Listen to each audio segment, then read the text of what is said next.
Hi, I'm Edwin Samuelson, and welcome to CineFiles, the show that allows you to eavesdrop on the conversations of fellow film fanatics. All right, today we're going to be talking about John Hughes. Right. Where the hell are you? But before I begin, let me introduce my panel. To my left, Eric Cohen. To his left, Jeff Galashaw. And to his left, Michael Foltz.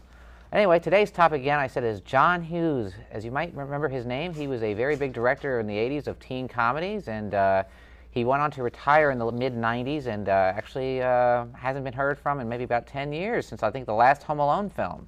It's a shame because John Hughes was a very unique director-writer at the time, is that he captured teenage life better than anybody, I think. I mean, the dialogue, the situations, they really did feel very real. John Hughes started out as a writer for National Lampoon magazine and worked at an ad agency, and on the side, he wrote some scripts. His first script was a terrible film called National Lampoon's Class Reunion, which... It wasn't that horrible. It was okay. It has none of the characteristics of a John Hughes film, though. No, it was more like a hodgepodge of more ideas and characters and skits and just all taking place at one location. With a sight gag sort of like, I guess, a kind of airplane mentality. Yeah, it was, I guess it sort of went to that whole, like, Animal House mentality also, where it's just like, hey, wouldn't it be funny if this happened? Yeah. That's pretty good. What was so good about it then? I said it was okay. I didn't say it was good. It's okay, pretty bad. Somewhat rating. Endorsement.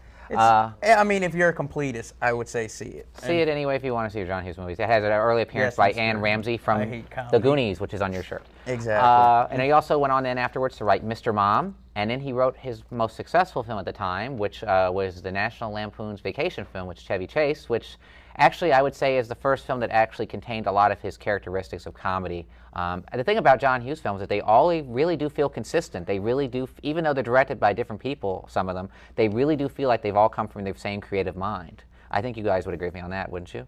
I would, definitely. I don't know about these two. They have the same. They have the same tone. The same tone and feel. Even for the films that aren't directed by him, they feel like they're directed by him. Absolutely. That's why I mean. That's a very unique thing too, especially coming to that he's a writer. It's the writing. It's very strong writing and very strong characterization. And by doing that, you set a certain tone. So from beginning to end, you have, you know, films that feel like one another. They really do feel like one another. But let's start off with Vacation, because that's, I guess you could say, is the first film that put him on the map, and actually is probably the most successful series he ever had. There's 4 movies, for Christ's sake. He wrote 3 of them. He didn't really do anything with the last one. But National Lampoon's Vacation actually was Chevy Chase's last funny film. Actually, his first funny film, if you ask me, and his last.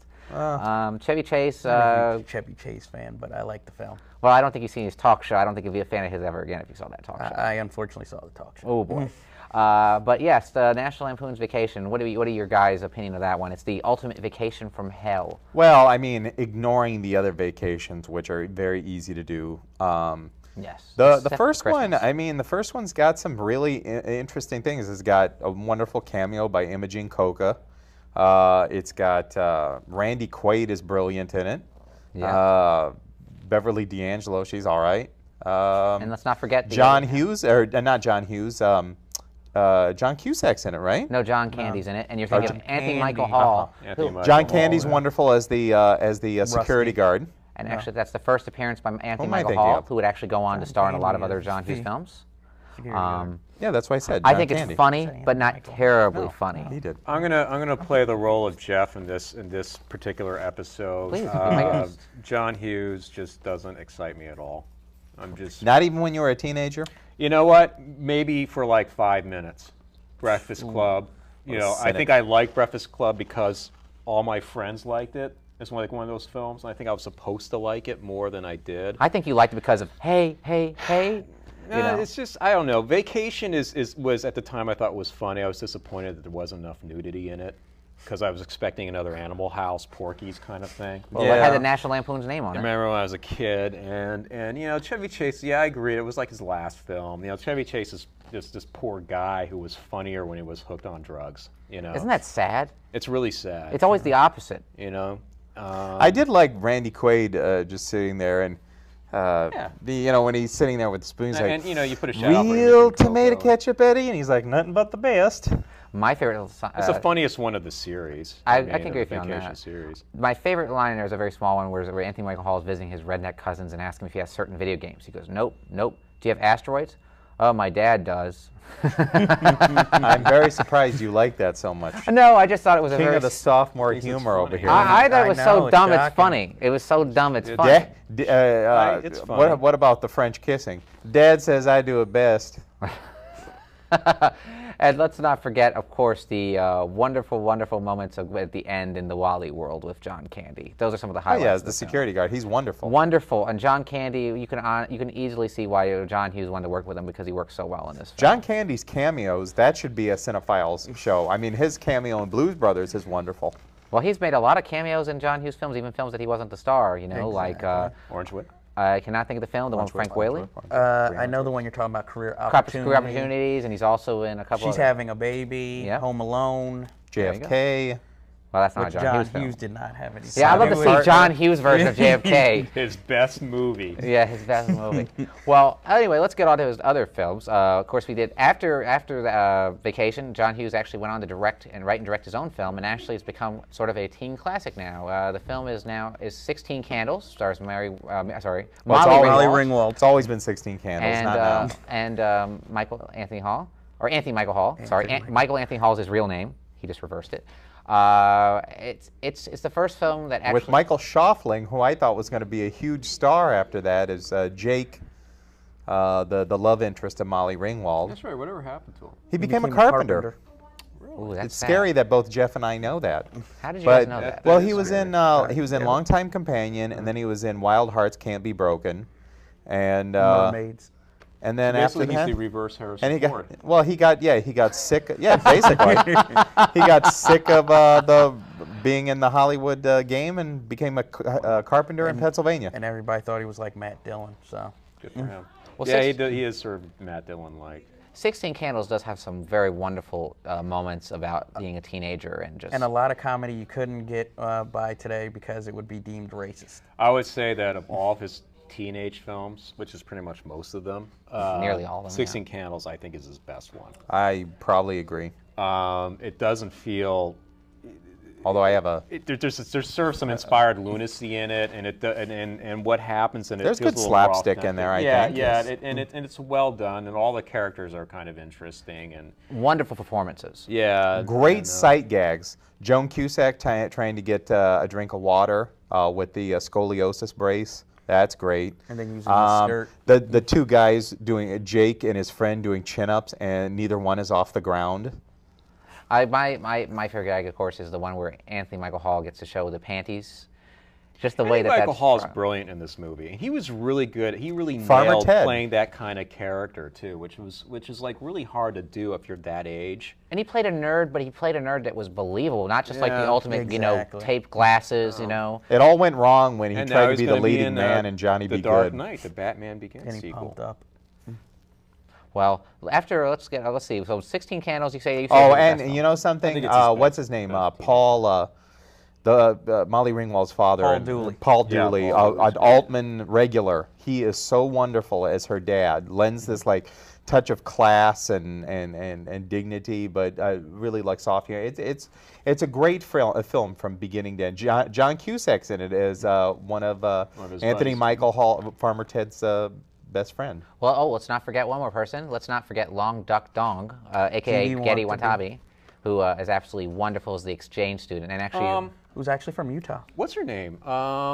Angelica Houston's in it. Is she? Isn't she the tall, like geeky girl that he? I'm almost positive that's her. No, that's not her. Are you sure? I don't know what movie you're thinking of. Trust me, look That's it up. not I'm almost her, positive. you nut. No, but Jamie Gertz I is think in I'm it. right. We're going to be holding CineFiles trials right. very People- soon. Yeah. The seat is for rent. The seat for rent. That would have been. She would have gotten even more class into the film. She's like, you're talking about Long Duck Dong's girlfriend, the big volleyball player, right? That's not And I her. remember, No. because it was on recently. I was like, is that Angel? And I saw the credits, and I She's like would be 35 years old if You playing a got teenager. it. No, this is She's made the before. You undercover got to remember, student. this was made before She's Prizzy's the narc. Honor. Yeah, it was. By And one when year. she made Prizzy's Honor, she was in her late 20s. That's hard to believe. She looks so much older. Or something like that. I don't know. I could be wrong about that. I could be Eric totally- watches a lot of movies on peyote, folks. I think, yeah, a little too much of that.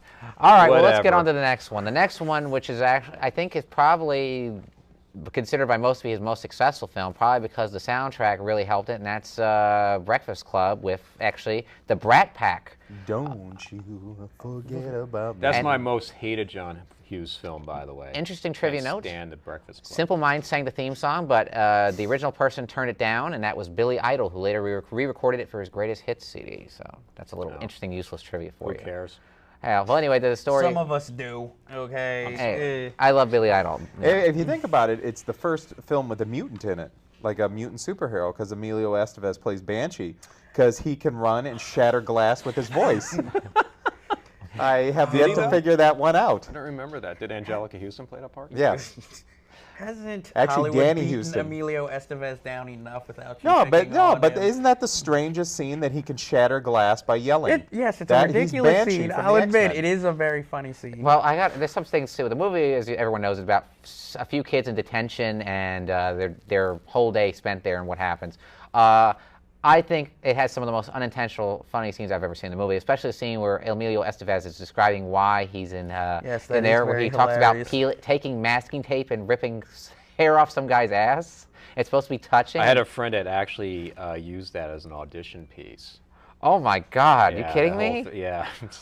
Oh my God! Ali Sheedy About putting the the dandruff second on best her picture audition to I've ever provide seen. snow. Which is a very well-remembered scene. Yeah, well, and let's not forget what I think the most underrated and best performance in the movie, which is, oh my God, I am blanking on his name. Paul Gleason. Thank you. Who recently, I want to Who say, recently passed, died. yeah. It was very Yeah. sad. Oh, he's great, though. Terrific in the movie. In He's the fact, best part of that movie. He parodies a performance in Not Another Teen Movie, but of course he is so good in this movie. Every movie needs a good villain, and when you get a good villain as good as he really holds that movie together. Right. Just his little scenes by themselves with just him in the office, like spilling the coffee and stuff, and singing "Old Man River." I mean, these are like wonderful little. But we have to acknowledge, though. I mean, we're sort of knocking on Breakfast. Most of us are knocking on Breakfast Club a little bit. It doesn't But hold I'm up not. well. At the as a time movie. that it came out, it did resonate a certain way with us as teenagers. We have to admit that. I give it And- credit. It does have very good characterizations. The characters are very well defined, which is very unusual. Well, it appeared to be because there was no film like that at the time. Most of the teenage films were like Porky's and things like that, and this was the first one that wasn't that kind of thing. But when you look back on it, there's a lot of illogical stuff going on. oh, I agree with this, especially the screaming glass. That's Well, the very- screaming glass and the fact that they're all going to be friends after all this. Now they've come to an understanding. No, that would never happen. Yeah, you not know? only friends, but relationships start out like Right. boyfriend girlfriend, and once again the nerd is left out of that equation. all in one day. But by the way. rich girl makes it with the bad boy, and the wrestler takes the girl, psycho goth nerd, freak, yeah, the the goth weird girl. girl. There's some very good direction too in there, especially the interactions with the janitor, who actually turns out to be the smartest of everyone there, I think. And the way Cliche character. Yeah, very good Cliche. character. Yeah, Not the to see that janitor with before. wisdom. No, but I thought it was interesting where they were making fun of him, and he's like, "Well, I know where you're going to be in a few years, you know, and all this, and how he has him in his place." It's And a an very good scene. interesting trivia bit was that Rick Moranis was originally cast in that role. I could never see that. He's just too nice of a guy. It seems like. You know something? Let's go on to the next. Next film, one. I wanna which go to the next I one. Really, My favorite. To this day, My still, favorite one. I still enjoy. My favorite one, Oh, and Lord. actually has we actually go. a great theme song, by Danny Elfman as Oingo Boingo, which Weird is Science. Weird Science. I'm sorry, I was thinking of something I else. know that wasn't going to be the film you were going to. Oh, Weird Science, of course, is another movie with the third movie with Anthony Michael Hall. Did John Hughes And direct John that? Hughes? Yes, he did. Yes, he did. And it actually, I consider it to be his most entertaining and ludicrous film, but it's so much fun. Yes, but it was also written in 2 days, and it shows. There's some problems, but I think it's great. There's a great tribute to The Road Warrior, which has me crying every time I see it, with Vernon Wells reprising his role as the biker with the mohawk character. And Michael Berryman. And Michael Berryman from Hills Have Eyes. There's many Great little cameos by Bill Paxton as Chet. It's more than a cameo. His It's first more than indelible cameo. character. And Robert Downey Jr. as one of the bullies. And what's so sad is that Bill Paxton is ashamed of that role, which I don't get. I think he's terrific in that movie. It shows he steals he the has movie. comedic timing. Yeah, that's probably his best performance. No. What? I'm not going to say it's his What? best He's performance. very it's not. funny in that Better- movie. It's a memorable performance, Better but than- not bad. Better than I agree. I Hudson think he's and one of the best Aliens? things in the movie. See, you've but I opened a don't- can of come worms on. here with I that think I statement. think it's nuts. his best With that performance. statement.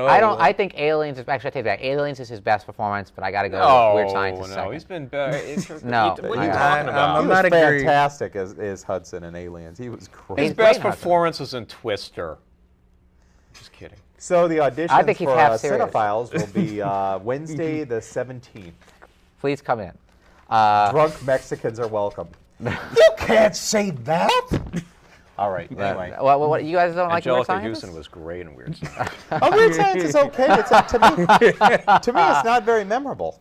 I'm surprised you Yeah, say I that. don't think I agree with him. It looks like it was written in 2 days. I think it's like It John was. Hughes attempting to do a body comedy this time around, but there's no bodiness in it. It's like You know, you're Kelly- waiting for something Not to much happen. LeBrock. nudity. Yeah, you expect there if needs to Kelly be more LeBrock's in it, she swearing should or be raunchiness or just naked all over the general place. more bodiness, lewd humor, but it never happens. And Whatever it's like happened weird in to that way. Anthony Michael Hall's partner in that? He kid? became Yeah. a professor on medieval politics. Man, he refused to have his Wow. picture taken. Exactly. okay. Because he That's grew a interesting. beard. Because he was like a big '80s star. What was his name? Ian Mitchell Smith. Was he a big 80s star? He was a big '80s What else star. was he No, on? was Big. He was like- in The Wildlife, and he was in The Chocolate War. And he was also in another Right, movie right, called right. Journey to the Center of the Earth, which never got released. I did not see Like Yeah, Canon he had to Films. battle John Glover in that Baltimore accent. But- Come on, sport. oh, yeah, Kelly you're a good LeBrock was recently in that celebrity Fit Club. Fit Fit Club. Club thing. Was she that fat? Yeah, she was. Big. She bet she lost a lot Really? of weight. She wasn't looks great. fat, but she was like, she Voluptuous? more so. Well, you do being her? married to Steven Seagal really does make you get She looked fat. she looked Mid-press. out of shape as opposed to She voluptuous. looked as out of shape Did as she Steven get into Seagal. good shape? I didn't stick around for the rest. She I think did. was that the She one lost with Gary almost Busey won. on it? She Because almost Gary won. Busey was really the only entertaining thing. She on almost that. she looked very good. I think she was one of the top losers of the show. Well, Let's talk that's a good about thing. Pretty in Pink, my second favorite John Well, Hughes film. all right, yeah, okay, go ahead. Interesting. Yeah, I love Pretty in Pink. I love that friggin' movie. I don't know why. It just I really think I know. resonated with me at the time. Could it be Harry Dean Stanton is in this one? Harry Dean Stanton's great in it. Andrew McCarthy's great in it. You know, he plays Andrew McCarthy essentially, but he's good in it.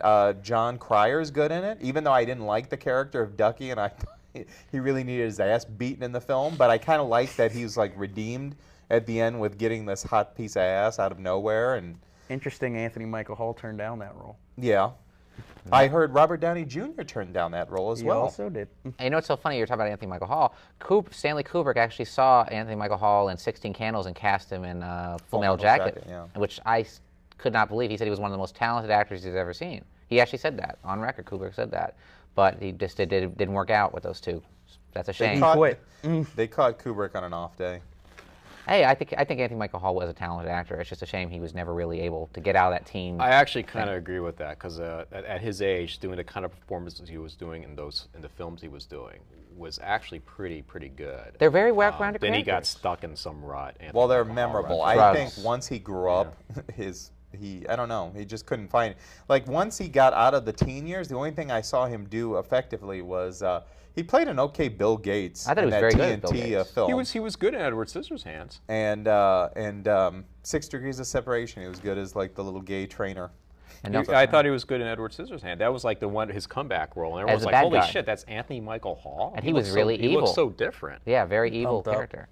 You know. I haven't seen his Dead Zone TV series, so I have no idea. But he's not a bad actor. But back to Pretty Pink. Why is that your favorite? It's just because of the characterizations. I mean, yeah, I think all the characters are very vivid. I think it's a real old-fashioned romantic story, like girl or guy on wrong side of tracks or whatever, and it's spelled out really well. James Spader is wonderfully evil in the film. Annie Potts is wonderful. She has a great little character moment in there, and Harry Dean Stanton is great as the dad. I mean, Harry Dean Stanton is great in anything he does. I mean, damn it, I love that man. He is fantastic. But yes, it's so funny how he made the same movie almost a short time later and rewrote the sexes into some kind of wonderful, which is almost but by reversing the sexes things, he also made Mary Stuart Masterson into a lesbian essentially. I mean, come on, let's not kid ourselves, people. Well, the reason I liked Pretty Pink was the one thing I thought was very interesting is how he shows that Molly Ringwald from this being a lower class, I don't want to say lower middle class person, and you see how the other half is, with the society and the cliques and all that. I thought that was really well done. But I don't rate it one of his highest films. I like some of it. But that same year, he did make one of his best films, I think, which is Ferris Bueller's Day Off, which is actually probably his most successful film as a director-writer himself. Many memorable scenes, and that's very similar to, I think, 16 Candles, because it just has these moments just out of the out of the wings, so to speak. Just these strange little moments that I mean, come on, them being in the middle of the parade, the be able to do that. scene. Yeah, the museum scene. Them taking it. I mean, just these strange little scenes that come out of nowhere, but it's a very enjoyable film. Charlie Sheen talking to the sister, Jennifer Grey. It's one of those films where I feel like I should hate because everybody likes it. How you feel? I saw it. Yeah. But I can't help but enjoy it. Yeah, it's probably his most purely entertaining movie. I'll agree with you on that. It's illogical, as you said, just all the stuff that happens. But you know what? It's not supposed to be a logical film. It's a lot of fun, and the two performances that I like the most in that movie. And we have to give it up, everybody. Jeffrey Jones is unfucking believable in that movie. He is hysterical. He made me laugh more than he might have the best quote in the film when he sees Mia Sara and Ferris Bueller make out. He goes, "Huh? So that's how it is in that family." I mean, that's like, to me, that's like the best quote in the whole film. And I love this. I also got to give credit to Alan Ruck, who's absolutely hysterical as Cameron. Who I saw on the subway platform the other day, and this woman came up to him very confused and said, how do I get to the 16th Street so-and-so? And he was like, "You want to get to the 6th Street so-and-so? Well, I'll tell you." And he was so vocal about it. And I wanted to go up and say, it really sucked when you got sick and you left Spin City, because he was very good on that. But yeah, he was. Well, those are the two supporting performances. Cameron. Right. It's those are the two best performances. Jeffrey Jones, though, I mean, that's a role of a lifetime. His best performance, I mean, it's wonderful. Is Ed Rooney? I remember now. Ed Rooney. And so did he sound like when he was playing her father, shouting Rooney? Yeah, kind of. That was what was funny. Rooney? No. Sausage King of Chicago. Sorry. But that went on, Ferris Bueller's went on to actually inspire a TV series and made Matthew Broderick a bigger star than he was at the time. I mean, come on. Ferris Bueller essentially made the I Dream of Jeannie theme song cool. I got to say this. You have to give major props to Matthew Broderick, because if you think about it, if I could imagine reading the script, and I would not have pictured Matthew Broderick physically in that part. And yet he just totally makes it believable. You know what's so funny is he wasn't the first choice. What was strange is, who a little bit of trivia here, the first choice of that? William Holden. Isn't that weird? What? Anyway. He's dead. He was dead. He hit his head on a coffee table. No, that role looks like it was written for me. Written for Anthony for you? Hall. No.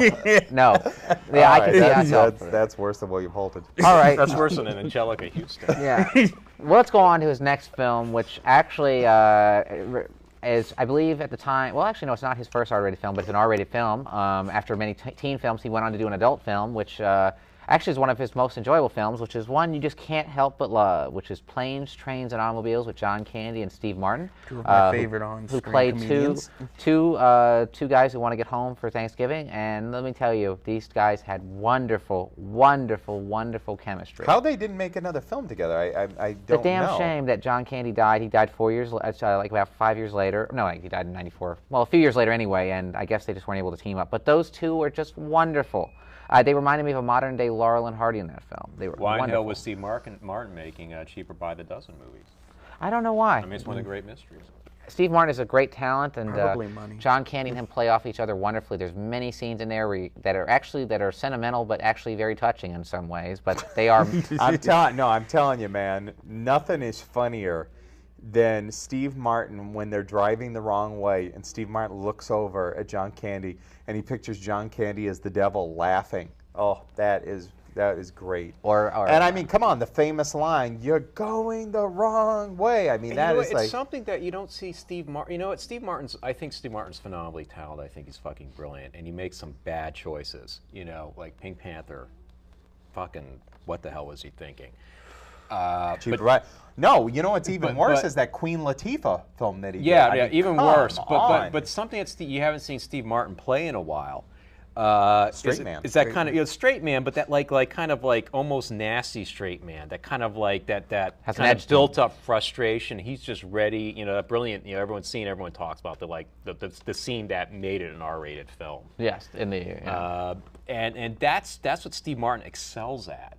You know, and you don't really see him do those roles anymore. And that's a hard role to play, I want to put off, because he's supposed to be this really, kind of arrogant, tough guy, but somewhat likable, and he pulls that off, and that's a really hard role to pull off. I don't think he's really portrayed as likable. I think he's like this everyday business executive that misses his family. He's just trying to get home, and he's trying so hard. That's the whole film. His patience being whittled down and tried by Dell this whole time, and finally at the end, he explodes on Dell. Especially, with all the different things that happen, and of course, John Candy's one great line coming back is, "I like me, I like me," and your heart's breaking, and then you realize that this character's wife died, and he is alone all the time, and you see through that. And it's completely sentimental and manipulative, but you don't mind. It's probably one of the best Thanksgiving movies of all time. Well, Are there any other Thanksgiving movies? Star Wars. No. Yeah, that's a good one, yeah. But no, my friend actually had a very interesting theory about Planes, Trains, and Automobiles. He loves the movie, but we get into a huge fight, and I mean, he's dead serious about it. Is this your Republican friend? No, it's a different friend. He's a liberal Democrat, you'd be happy to know. Die-hard one. But as you know, John Candy takes this trunk with him the entire trip. It's a whole gag, him dragging this trunk that has all these shower curtain rings in it. My friend actually was convinced, and he said the movie he loved the movie until the end because he said it copped out. He said they should have opened the trunk. The wife should have been in the trunk. I'm like, that's not such a bad idea. I was like, are you kidding me? But this is all. John Hughes is not that deep, dude. Come on, But I just laugh every time I think about that. I mean, it's just absolutely. And you're laughing because you're disturbed. Well, that's a great anecdote. I do want to say my favorite scene in the movie is the scene where they're sleeping and John Candy is holding Steve Martin, and he goes, "Where do you have your hand?" In between two pillows. Those are pillows. And then they talk about the Bears game. Wonderful, wonderful. Let's talk about your favorite John Hughes film, Home Alone. Well, you said you cried a lot during that. Was that true? No, I did not. We only got 1 minute left, so we're going to have to make this a two-parter. But let's get really quickly into She's Having a Baby, which I'm going to give to you, Jeff. That was a film that starred Kevin Bacon as he, I guess, started wondering was it worth it when he married his girlfriend, played by, I believe, is it Elizabeth McGovern. And, all the trials and tribulations. It also had a very young Alec Baldwin in it. All right. Well, we're going to continue this next week, so tune in. I think we will. I enjoyed it. It was fun. Yeah, we're gonna add this in. We'll see you next week with part 2. But yeah, do we have enough to talk about? There's a part 2 to John Hughes. Yeah. Do we have enough to talk about? Over? I don't think we do. Yeah.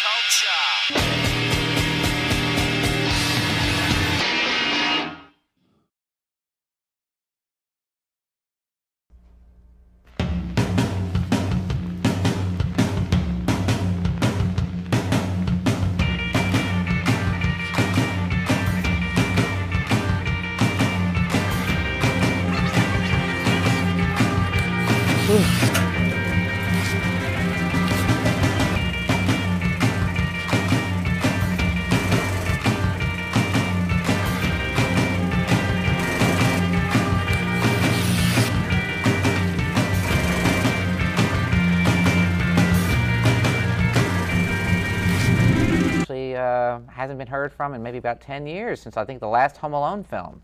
It's a shame because John Hughes was a very unique director-writer at the time, is that he captured teenage life better than anybody, I think. I mean, the dialogue, the situations, they really did feel very real.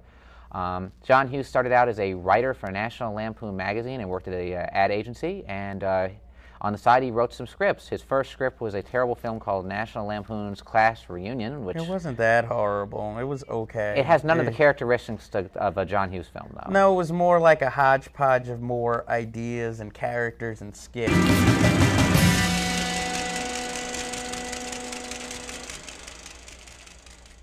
Hi, I'm Edwin Samuelson, and welcome to CineFiles, the show that allows you to eavesdrop on the conversations of fellow film fanatics. All right, today we're going to be talking about John Hughes. Where the hell are you? But before I begin, let me introduce my panel. To my left, Eric Cohen. To his left, Jeff Galashaw. And to his left, Michael Foltz. Anyway, today's topic, again, I said, is John Hughes. As you might remember his name, he was a very big director in the 80s of teen comedies, and he went on to retire in the mid-90s, and and just all taking place at one location. with a sight gag, sort of like, I guess, a kind of airplane mentality. Yeah, it was. I guess it sort of went to that whole like Animal House mentality also, where it's just like, hey, wouldn't it be funny if this happened? Yeah, that's pretty good. What was so good about it then? I said it was okay. I didn't say it was good. It's Okay, pretty bad. Bomb somewhat rating. endorsement. I mean, if you're a completist, I would say see it. See it anyway if you want to see your John Hughes movies. It has an early appearance Yes, by that's Anne true. Ramsey I from hate The comedy. Goonies, which is on your shirt. Exactly. And he also went on then afterwards to write Mr. Mom, and then he wrote his most successful film at the time, which was the National Lampoon's Vacation film, which Chevy Chase, which actually I would say is the first film that actually contained a lot of his characteristics of comedy. And the thing about John Hughes films is that they all really do feel consistent. They really do, even though they're directed by different people, some of them, they really do feel like they've all come from the same creative mind. I think you guys would agree with me on that, wouldn't you? I would definitely. I don't know about these two. They have the They're same. kinda They have quiet. the same tone. The same tone and feel. Even for the films that aren't directed by him, they feel like they're directed by him. Absolutely, that's why I mean that's a very unique thing too, especially coming from that he's It's a writer. the writing. It's very strong writing, a very strong characterization, and by doing that, you set a certain tone.